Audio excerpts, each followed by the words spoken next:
ஒருபுறம் மானிய கோரிக்கையில் அமைச்சர் என்ன சொல்கிறார்னா, நாங்கள் பொது போக்குவரத்தை இம்ப்ரூவ் பண்ணணும். பொது போக்குவரத்தை இம்ப்ரூவ் பண்ணுவது தான் சுற்றுப்புறச் சூழலுக்கு பாதுகாப்பு. பொது போக்குவரத்தை இம்ப்ரூவ் பண்ணுவது தான் மற்ற எல்லாத்துக்கும் வாய்ப்பு என்று மானிய கோரிக்கையில் எழுதி வச்சுருக்கிறாங்க. இப்போ மத்திய அரசாங்கம் சொல்லுது, எல்லாமே சொல்லுது உலக வெப்பமயமாதல்.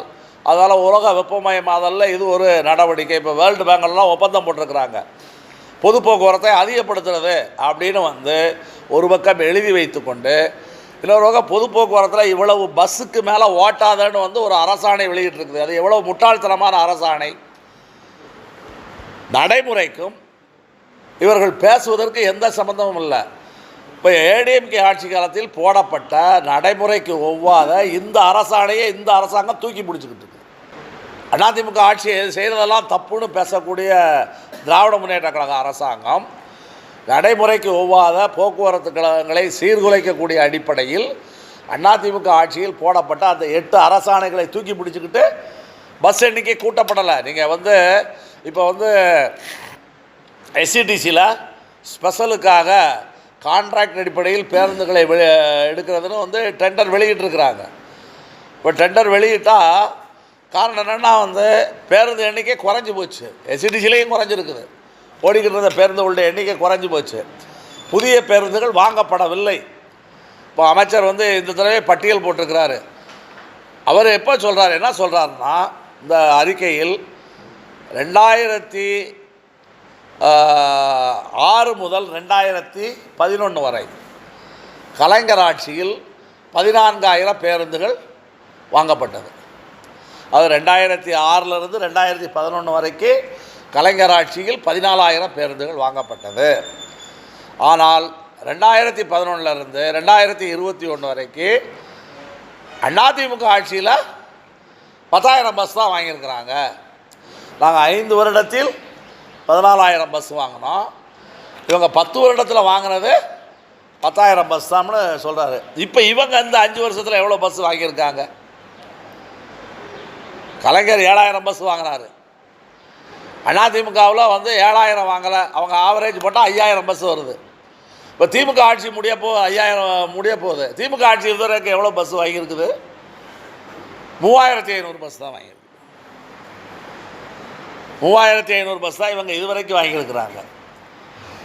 இவர் இப்போ நான் பஸ்ஸு விடுறது என்பதை சொல்வதற்கு பதிலாக 2006லேருந்து 2011 வரைக்கும் நாங்கள் 14,000 பஸ்ஸு விட்டோம். அதிமுக 10 வருஷத்தில் பஸ்ஸு விடலை அப்படின்னு சொல்லிட்டு இன்றைக்கி 5 வருடத்தில் என்ன பஸ்ஸு விட்டாங்க? அப்போ புதிய பேருந்துகள் வாங்கப்படலை. புதிய பேருந்துகள் வாங்கப்படாததுனால இன்றைக்கி ஏற்பட்டிருக்கக்கூடிய நெருக்கடியை தீர்ப்பதற்கு வாடகைக்கு பேருந்துகளை எடுத்து ஓட்டுவதுன்னு முடிவு பண்ணியிருக்காங்க. அது இன்றைக்குள்ள நெருக்கடியை தீர்ப்பதற்கு மட்டுமல்ல, கண்டினியூவாகவே அரசாங்கம் இப்படிப்பட்ட ஒரு கொள்கையை கொண்டு போகிறது அப்படின்னு ஒரு முடிவு எடுக்கிறாங்க. கேட்டால் என்ன சொல்கிறாங்க, பக்கத்தில் ஆந்திராவில் இது மாதிரி தான் பண்ணுறாங்க, கர்நாடகத்தில் இது மாதிரி தான் பண்ணுறாங்க, வாடகைக்கு பேருந்து எடுத்து நிற்கிது. இன்றைக்கி பல ஊர்களில் மொத்த கொள்முதல் கான்ட்ராக்ட், இதுக்கு பேர் கிராஸ் காஸ்ட் கான்ட்ராக்ட் அடிப்படையில் நாங்கள் பேருந்தை வாங்க போகிறோம் அப்படின்னு சொல்லி நம்ம கூட அமைச்சர்கிட்ட சொன்னோம். அவங்கெல்லாம் ஏற்கனவே போக்குவரத்து கழகங்களை நடத்தி எப்படி நடத்த முடியாது என்று தோற்று போயிட்டாங்க.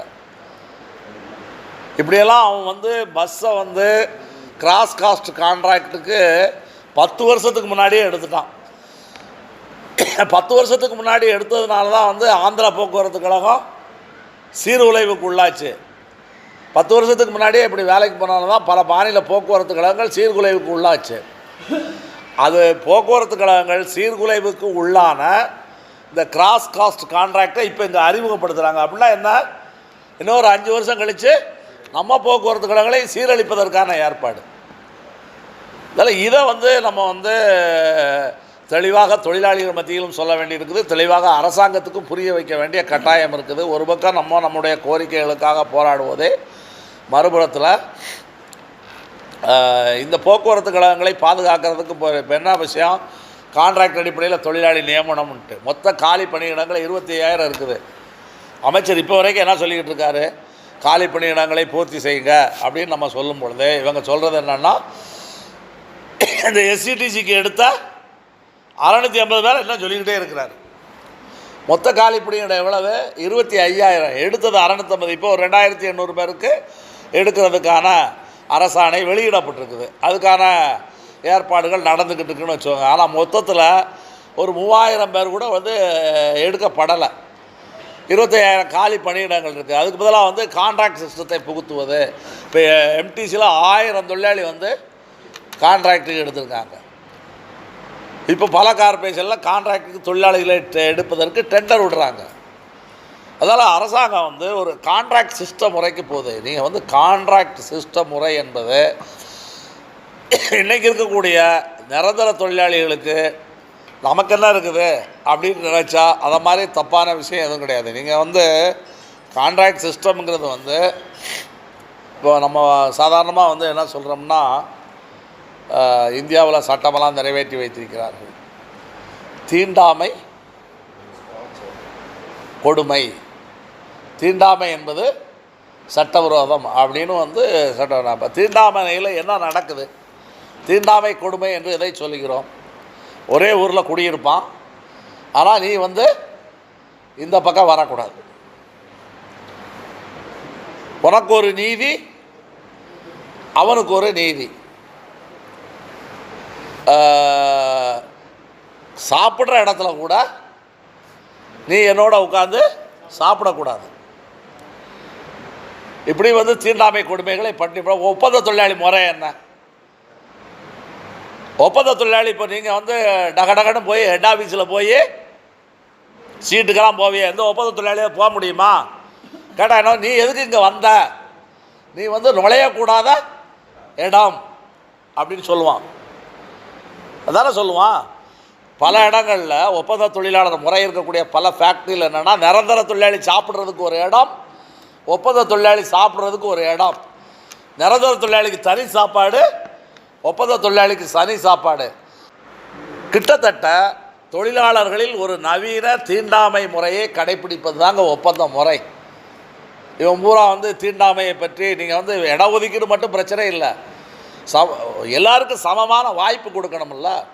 வேலை பார்க்குற தொழிலாளிக்கு சம வாய்ப்பை மறுக்கிற ஏற்பாடு தான் ஒப்பந்த தொழிலாளி முறை. இந்த அரசாங்கம் சமூக நீதி பேசு, அது கிட்டத்தட்ட எல்லா துறையிலையும் இந்த மாதிரியான ஒரு ஏற்பாட்டை பண்ணிக்கிட்டு இருக்காங்க. ஆக இந்த ஒப்பந்த தொழிலாளர் முறை என்பது தொழிலாளர்கள் மத்தியில் நவீன தீண்டாமையை புகுத்தக்கூடிய ஒரு ஏற்பாடு. இப்போ இந்த நவீன தீண்டாமையை இன்றைக்கி போக்குவரத்து கழகங்களில் புகுத்துவதற்கு அரசாங்கம் முயற்சி பண்ணிக்கிட்டு இருக்குது.